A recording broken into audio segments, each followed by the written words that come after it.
বা কয়েকটা টার্মিনোলজি আমি খুব ফাস্ট বলে যাই। Hard bounce, what is hard bounce? Hard bounce হচ্ছে কোনো ইমেল যদি ডেলিভার না হয় এবং এটা যদি পার্মানেন্টলি ডেড হয় এবং পার্মানেন্টলি যদি চলে যায় তাহলে এটাকে হার্ড বাউন্স বলে।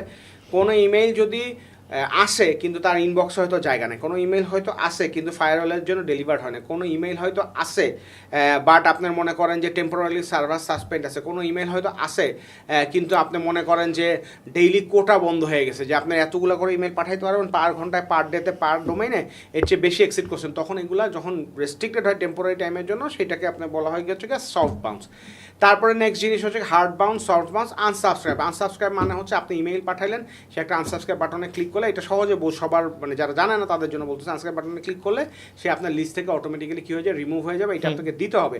এটা ইমেল মার্কেটিং প্ল্যাটফর্মগুলো অটোমেটিক্যালি করে, ম্যান্ডেটরি, এবং এটা আপনার 2024 সালে জিমেল এবং ইয়াহু এটা আপনার বলছে যে এটা ম্যান্ডেটরি এবং ওয়ান ক্লিক আনসাবস্ক্রাইব বাটন থাকতে হবে। 2025 সালে হটমেল এটা অফিসিয়ালি বলছে। আরেকটা জিনিস হচ্ছে গিয়ে বাউন্স রেট। যে কোনো ওয়ার্ল্ডের যে কোনো প্ল্যাটফর্মে আপনি যাবেন, বাউন্স রেট যদি কম হয় তাহলে আপনার ইমেল পাঠাইতে কোনো ঝামেলা করবে না। বাউন্স রেট যদি আপনি 5 to 10%, 5%-এর উপরে গেলে ওরা ধরা শুরু করবে, মার্ক করা শুরু করবে যে এত সাসপেক্টিভ অ্যাকাউন্ট।